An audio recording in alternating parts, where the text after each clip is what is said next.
师尊生了2枚蛋，让我跟师妹一人挑一个。师妹抢先选走了遍布金光华丽无比的那枚，只留给我暗淡无光毫无生气的这枚。谁料师妹的蛋只是死胎，而我却孵化出了千年未有的9尾白狐，受尽宗门跟青丘的供奉。可白狐一心只有天生双修之体的师妹，甚至为了救她，抽光了我全身精血。再睁眼，又重生回到了选蛋那日。没等我说话，小师妹便火急火燎地开口：这个好一点的蛋就给师姐吧。闻言我便知道她也重生了，可她不知道的是，白狐从来都不懂得知足。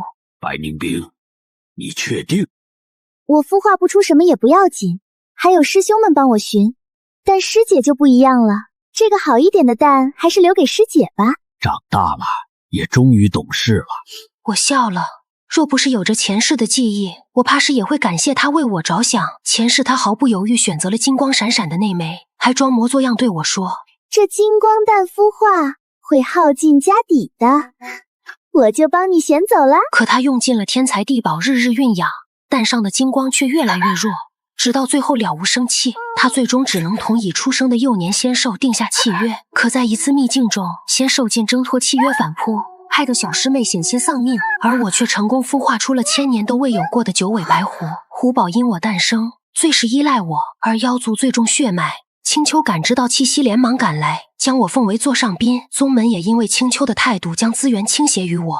一时之间，我风头无限，待遇竟是直接超过了从来被捧在掌心的师妹。师姐如今倒是风光了。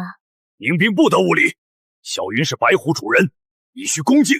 师妹别任性，师姐是白狐主人。可只有我知道，白狐性本淫邪，最爱魅惑人心，所以在我又一次坚守住本心，拒绝了白狐双修的诱惑之后，白狐便惦记上了天生双修之体的小师妹，甚至在我跟师妹一起掉进万魔窟后，不惜抽光我全身精血去救她。只因我是极品仙丹化形，身上皮肉可解百毒，血液更是圣品，不光能解百毒，还能提高修为，正好解决师妹灵根被魔气侵蚀的问题。精血被抽光前，我看见小师妹整个人窝在白狐怀里，得意地看向我。白狐从来只喜欢我，是你硬生生夺走了他这么多年，不然我2人早该在一起了。死后我的魂魄飘荡在宗门之上，我看到直到他们死前，白狐也没暴露自己的真实面孔。看着小师妹得意离去的身影，我默默低头，怕自己忍不住笑出声。没了我的刻意压制，不知道小师妹能不能填饱白狐那不知足的性子。我将金蛋带回了洞府，随手放在石桌上，瞧她如今这金光灿灿的，我真的想象不出她日后了无生气的样子。我照着上辈子养白狐的经验，从手指艰难地滴了滴血上去，那蛋表面泛起一阵波纹，但很快就消失了。倒是同传言的一般，不过我本就未抱什么希望，一滴血也算不得什么。我背上蛋就去了藏书阁，书中说泛金光的蛋大多生了灵智，金光越盛代表灵智级别越高，而像我手中这枚蛋早已通晓外界事物，什么时候破壳而出就全凭他自己定夺了。所以最重要的是让他保持愉悦的心情。从那之后，我想了许多办法让蛋开心，最后发现蛋格外喜欢听故事。我一直给他讲，倒也不觉得时间流逝。直到有一天，整个宗门突然震动，天上聚集起绵延千里的乌云，整个宗门的人都被惊起来。我知道是白狐要出事了。前世我也经历过这次雷劫，整整81道，从清晨劈到深夜，我硬生生靠自己扛过去，整个人被劈得人事不知。小师妹明显比我幸运得多，一件又一件泛着金光的神器俘虏被她丢出去，没一会儿云就散了。皮毛油亮的白狐窝在小师妹手上，9条尾巴舒展在后面，全然没有前世的狼狈，衬托小师妹更像9天之上的神女。青丘早已感受到气息赶了过来，真的是9尾白狐，9尾白狐出世了，我青丘有大福，谢谢白仙长啊！小师妹故作矜持地抱紧白狐，如今白狐刚出世离不开我，还望长老同掌门仙尊细细商量一下后续事情。说罢，小师妹故作姿态地看着我，都已过了1月了，不知师姐的蛋有何进展？自是比不及小师妹。白凝冰意料之中地笑了笑，想拉过我的手，却被我下意识甩开。她后退2步，不过瞬间便泪眼婆娑。师姐，是我不该拿白狐给你看，我不知晓你的蛋尚未孵化，我不是故意的。如他所愿，练武场上弟子一阵喧哗，不断有嘲笑的声音传来。他修为比不过凝冰师妹，如今连蛋也孵化不出，如何当得起掌事师姐的名号？这掌事师姐的职务便由师妹来做吧。不少人附和他，我放眼一看，竟全是前世白狐出世后捧着我的那些。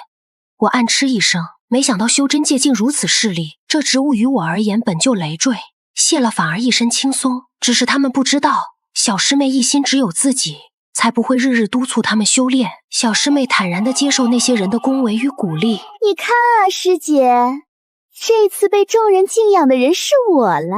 我内心毫无波澜，只淡淡看向小师妹。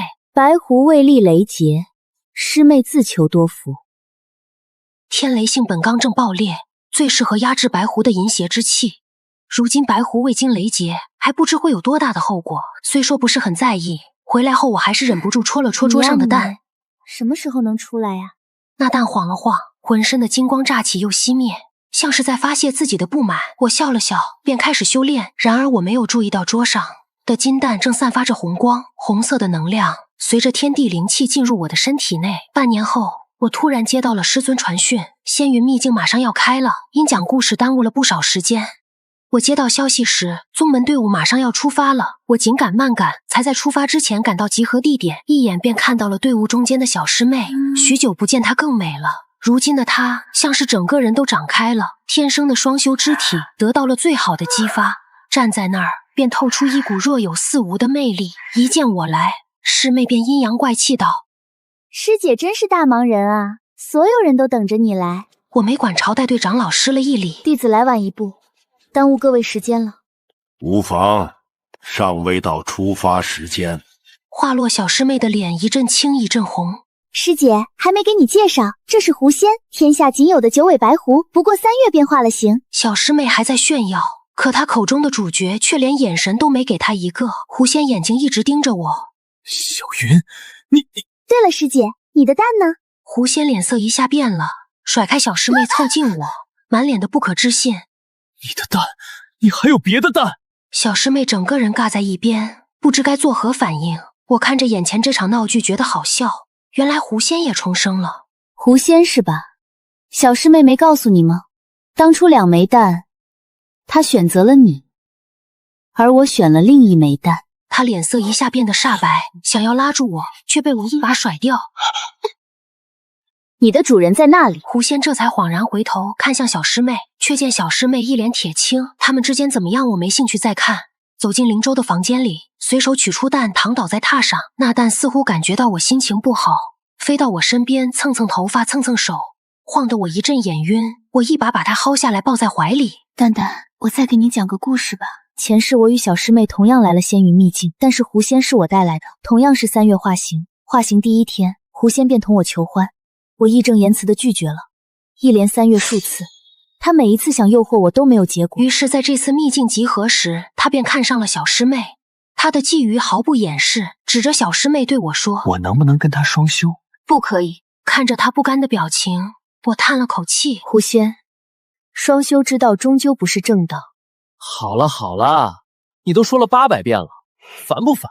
我叹了口气，没在意他口中的话，反而懊恼，惹了他厌烦，想为他去取替命珠作为道歉。得替命珠者，相当于有了第2条命，无论多重的伤，只要魂魄不散，他便能保你最后一口气。但替命珠50年1株，更别提旁边有一只守护灵兽白虎，常人对上根本不是对手。可偏偏我与小师妹都去了，在狐仙的帮助下，我其实已经成功拿到了替命珠。可还没来得及跑远，小师妹的攻击突然袭来，争斗中替命珠的气息暴露，从远处传来一阵阵地动。我脸色一变，下意识拉住狐仙的手。守护灵兽找来了，快跑！可谁料小师妹的契约仙兽突然发狂，不惜毁约也要扑向小师妹。师姐救我！我咬咬牙打算折返，可还没凑近，一股灵力突然袭向我的后背，契约仙兽的利齿狠狠咬在我的肩部，我却顾不得疼，猛地将契约仙兽从身上撕下，血肉被硬生生咬下。但我没时间顾及，那头发狂的仙兽咬住白虎，为我们争取了一丝生存的时间。我抱起小师妹冲向狐仙的方向，狐仙伸出手抱住小师妹，多余的力量却袭向我的腹部。早已没了力气的我被轻而易举地推向白虎的方向。我看着狐仙慌乱的表情，内心却一阵平静。落入虎口那一刻，我的身上突然绽出一阵光，一道剑意从我身上挥出，径直砍向白虎的方向。白虎轰然倒塌，我躺在虎口前，看着狐仙跑向我的身影，昏了过去。再醒来的时候，小师妹已经不见了。狐仙正坐在火堆旁，手中烤着一只野鸡。见我醒来，狐仙匆忙扔下那野鸡，抱住我不停地哭，眼泪落到我的肩头，激起一阵阵的疼。我没忍住推了推他，哭什么？他咬咬唇，看向我的表情楚楚可怜。对不起，都怪我，都怪我，是我太紧张了，我只是太害怕了，我只是想抱住白凝冰的，没想推开你。凄厉的哭声听得我心烦，但毕竟是我亲自孵化出的小狐狸，我终究是心软了，伸出手摸了摸他的头。好了，别哭了，我相信你。他突然就笑了，可下一秒又耷拉下了脸。可是我太没用了。他默默地抱住我。我看到你掉下来的时候吓坏了，我不知道把提命珠扔哪儿去了，我是不是很没用啊？可笑的是，我还真的信了他的说辞。我苦笑一声，金蛋感受到我的心情不太好，想安慰似的蹭蹭我的头，却没掌控住力气，一下撞了上去。咣的一声，猛烈的疼痛袭来，我突然忘记了前世自己干过的傻事。死蛋蛋，他似乎也知道自己好心办了坏事，转眼跑到了房间的另一个角落。看着那蛋的怂样，我又好气又好笑，也不知道这蛋里到底是个什么东西，养成这么个欺软怕硬的性子。不过还没等我发落，灵舟便落地了。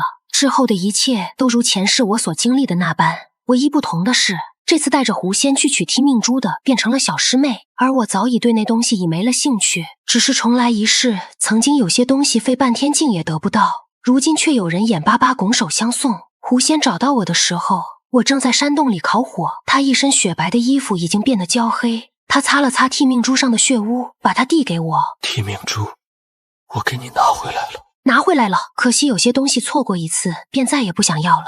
踢命珠是如此，而狐仙亦是如此。我嗤笑一声，你是不是用曾经对我的那一套来哄骗小师妹了？让我来猜一猜，把她推出去，吸引白虎的注意力，好让你逃脱。她醒后丢在哭诉自己只是太慌了，不是有意推她，再跟她卖个可怜，说你不知道把踢命珠丢到哪里去了，对吗，狐仙？随着我一句句的话语，狐仙的脸色越来越白，胳膊也在不停的颤抖，直到我话落，他颤巍巍地说：“你都记得？”是啊，你不知道吗？我也是重生的，所以我才不要你了呀。话音一落，狐仙的眼中流出泪来，脸上血色尽失。不是的，你再给我一次机会，再给我一次机会，好不好？好不好？我看着他卑微求我的样子，忍不住升起一阵阵的快意。我恶劣地笑起来。我曾经给过你机会了，是你不要，现在你没有机会。啊，不，你不能这样。你之前对我那么好，为我做了那么多，你怎么能不要我了？我拿起剑指向他，剑气汇聚在尖端，散发出一阵阵肃杀之气。他却像没看见一般，一步步地靠近我，剑尖插入他的胸膛，他却仿佛没有知觉。你看看我，你爱的一直都是我们彼此相爱，说好要相守一生。晕眩的感觉袭来，我暗道不好，前世被如此诱惑了多次，我当然知晓这是什么，只是这一世白狐出世本就没有雷劫压制，小师妹又对他予取予求，早早双修，如今这媚术的威力竟比前世高了不止1倍。我感受到身体不受控制的朝狐仙一步步走去，即将步入他怀里的那一刻，金光大盛，火红的云朵携着我离开，落入一个炽热的怀抱里。混沌的思绪逐渐清明，入眼却是一张那么熟悉的面容。我心中一震，其实前世我死后并未直接重生，我的魂魄飘荡在宗门之上，久久不能离去，只能看着他们穿着正红色的婚服，一丝一线都透露着金光。百鸟来贺，瑞兽引路，火红的烟火遍布整个天际。他们走过宗门牌匾，走过一切的赞叹与祝福，也走过我用鲜血为他们铺就的路，最终走到大殿之上。可就在这时，从远方袭来一道流光，大殿被毫不留情地砸成一片废墟。狐仙抱着小师妹，皱眉看向远处，不知尊者缘何破坏我二人的大婚？那人没说话，用灵意幻化出2片灵雨，火红的灵雨自翻腾的云雾中穿云破海，刹那间地动山摇，凤力九霄。青丘的长老见势不妙，结阵拦在狐仙身前。不知我族有何对不起你，求尊者留我族天狐一命。可在上古神兽的威力前，再多的阻拦，终究只是螳臂当车。灵雨自阵中穿破而出，径直射入狐仙跟小师妹的身体。灵雨刺入，便化为一道流光，消散在世间，止于二人的伤口喷薄而出。小师妹口中还哭喊着哥哥，可是没人敢救她，也没人救得了她。狐仙不甘地看着远处那片雾，不敢相信自己就这么死了。为什么？小云与我有恩，我只为消除因果。腾云驾雾间，我看到了那人的脸，正是如今抱着我的那人，只是眼前的男人没了当年金贵从容的样子。今天怎么不讲故事了？小鲤鱼找到妈妈了吗？我身子一僵，还没反应过来，话就已经说出去了。找到了，他的妈妈被做成了一盆又大又嫩的酸菜鱼。他沉默了片刻，问道：小鲤鱼呢？小鲤鱼是桌上那盘红烧鲤鱼。他笑了，把我抱得更紧了些。这个故事不错，下次还给我讲。没等我开口说话，一旁被打倒在地的狐仙爬了起来，眼睛通红的死死盯住我。他是谁？他是谁？前世便是他，他为了给你报仇杀了我，如今又是他。说着，他好像明白了什么，疯狂地看着我。原来你早就勾搭上他了，我道缘何有恩？狐仙激动地往前爬了爬，想要触碰我的裙角。小云，我们是同一类人啊，你也背叛了我，不是吗？我可以当做什么也没发生，我们一笔勾销，还像从前那样好不好？我平静地看着狼狈的狐仙，本以为还会因他的话生气，可奇怪的我心里头没有半点波澜。我看着他，像在看一个无关紧要的人。别拿你那肮脏的心去想别人，世上不是所有人都同你一样贪得无厌、狼心狗肺。灵气再次聚集于剑上，磅礴的剑气倾泻而出。这一剑是报你抛我入虎口之仇。狐仙发出凄厉的叫声，我却不管不顾。这一剑是报你抽我满身精血之仇。狐仙声音早已嘶哑，他扒住地面奋力向外爬去，却被我定在原地。这一剑是报你身为仙兽，却以怨报德之仇。我淡淡看向僵直在原地仿佛没了气息的狐妻，被青丘奉为天狐的九尾白狐，当然不会如此轻易的死去，只是经此一伤，也够他养千万年的，毕竟死了太轻松了。接下来一出大戏还等着他出场呢。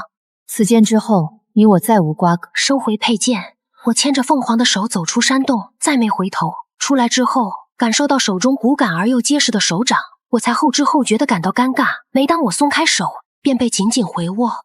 娘子方才太帅了。谁是你娘子？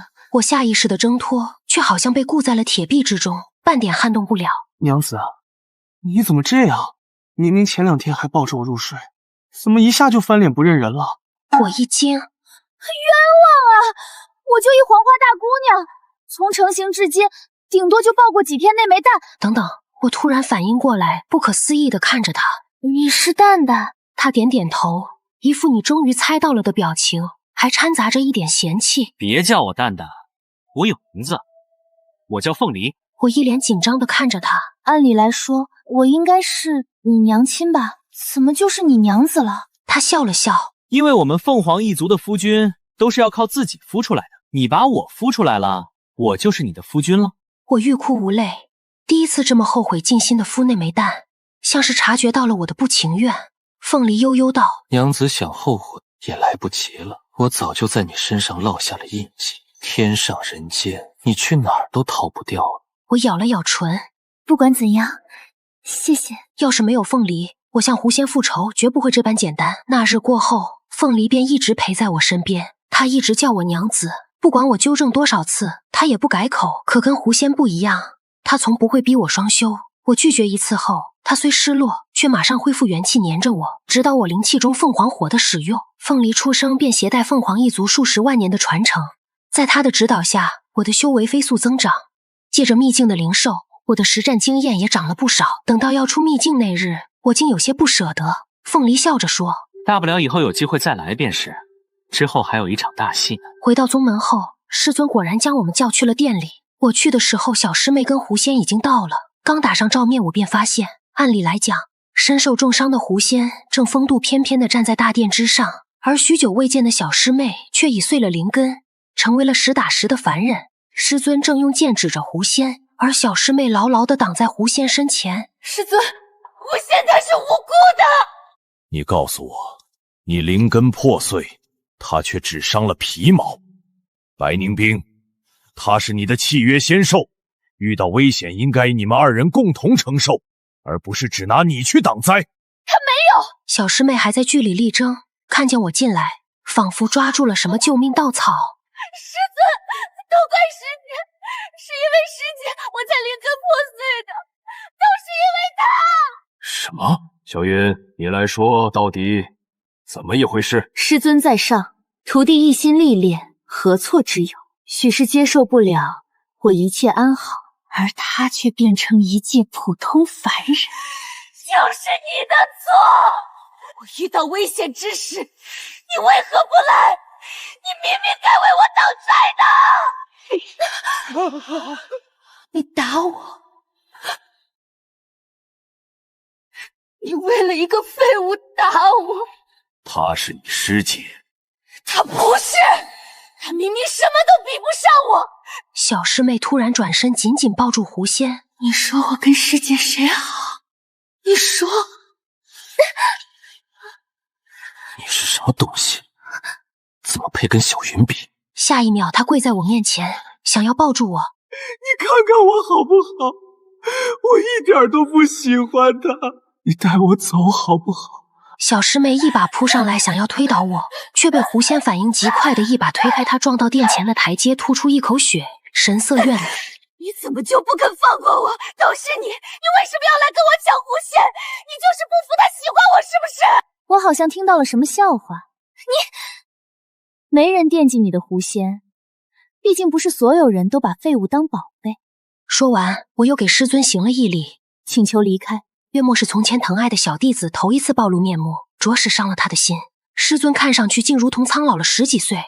是师尊对不住你，但看在我的面子上，你暂且饶他一次吧。若下次他再犯下错，你想如何都好，我再不拦着他。不知过了多久，我回了一个字：好。从师尊那回来后，凤梨不知道什么紧紧地抱着我，许是情绪压抑了太久，乍然遇到有人不问任何，只毫不犹豫地支持我。我的眼泪一下控制不住了，泪水从眼中一滴滴落下，打湿了凤梨的衣服。她一言未发，只默默地安慰我。为什么上天就是这么不公？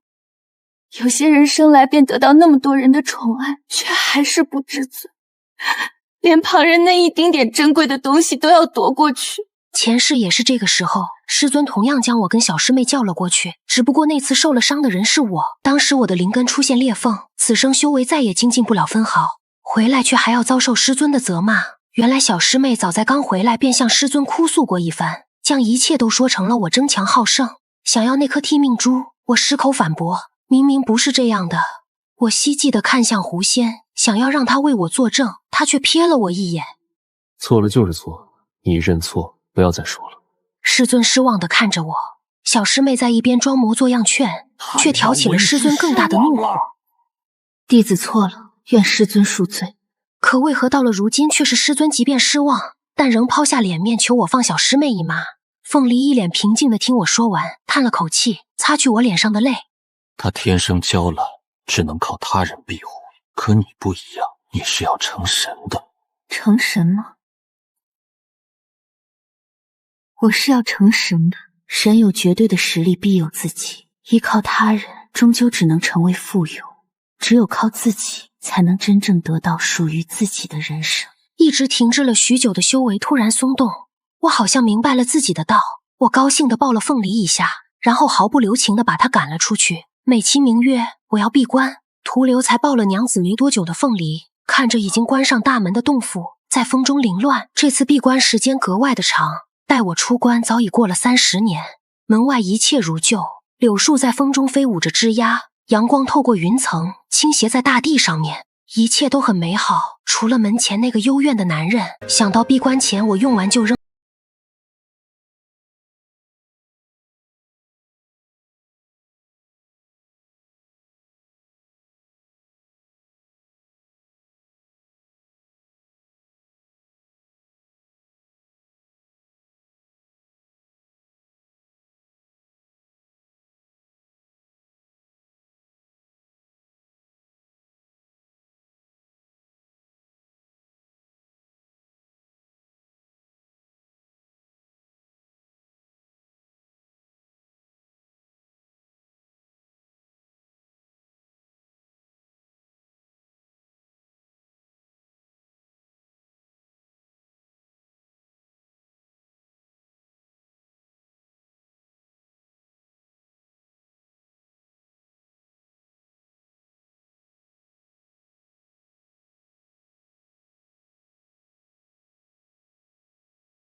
他只看到了短时间内修为的上涨，却没看到属于双修之体天然的灵气已经越来越少了。白狐银邪，九尾白狐更甚，其修炼之道本就不为天道所容，为了生存，只能同那些颇有灵性的人双修，用来掩盖身上的邪性，但相应的作为代价，与之双修之人的灵性将越来越差，直至消失殆尽。届时修炼之人将再不得寸进，双修之体的功效也将彻底消散。日积月累下，已经磨灭了小师妹身体的灵性，双修之体的功效所剩无几。他的好哥哥们估计也是看出了这点，便不再捧着这么一个于他们而言无用之人。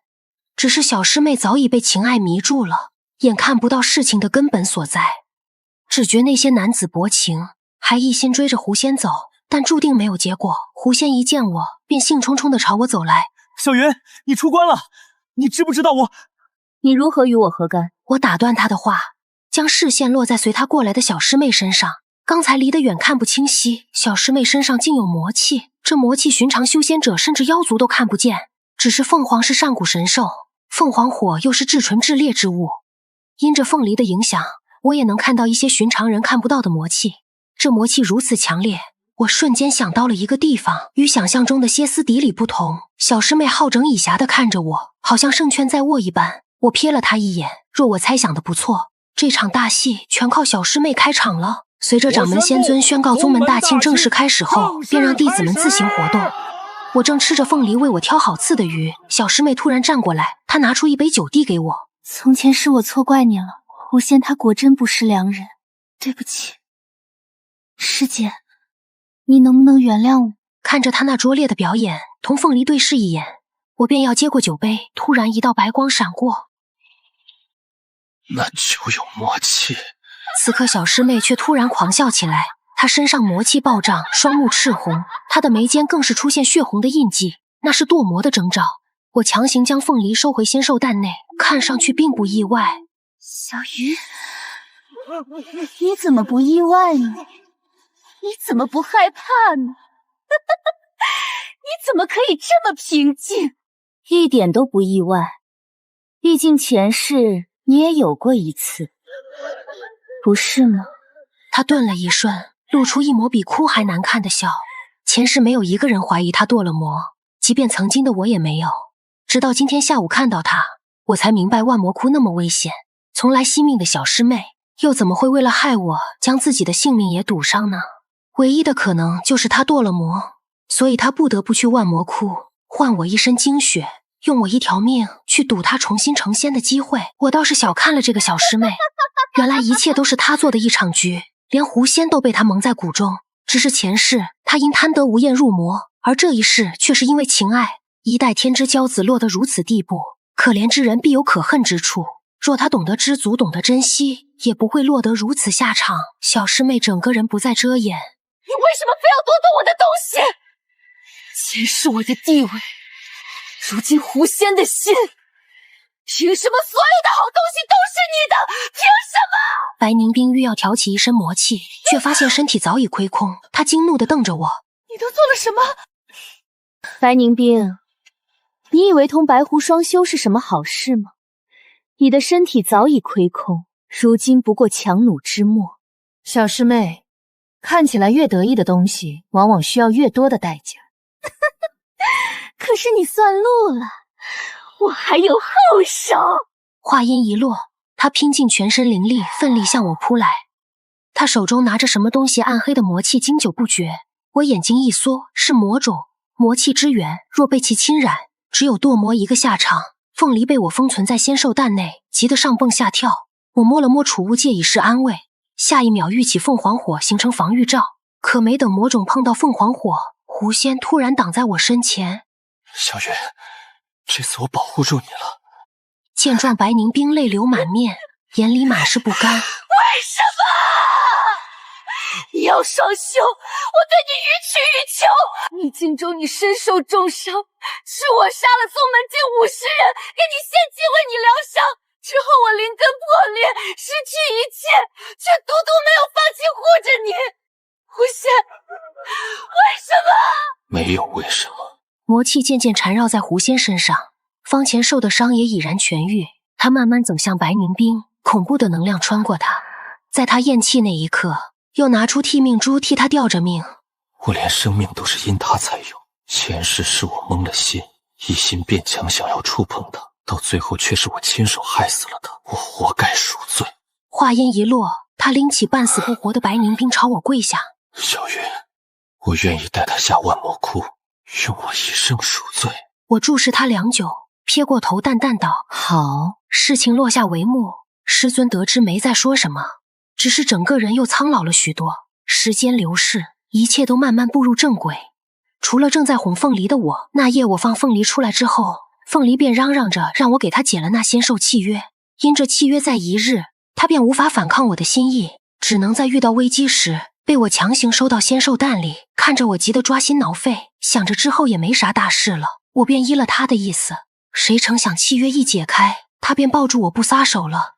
你吓死我了，知不知道？明明我最能克制魔气了，我在蛋里看着你差点被魔种侵蚀，我害怕死了，怕你离开我，怕你不要我了。小云，你能不能让我和你一起面对危机？我擦了擦他的泪，环上他的脖颈。你愿意做我的相公，一直陪在我身边吗？凤梨身子一僵，随即反客为主抱紧我。我愿意。全文完。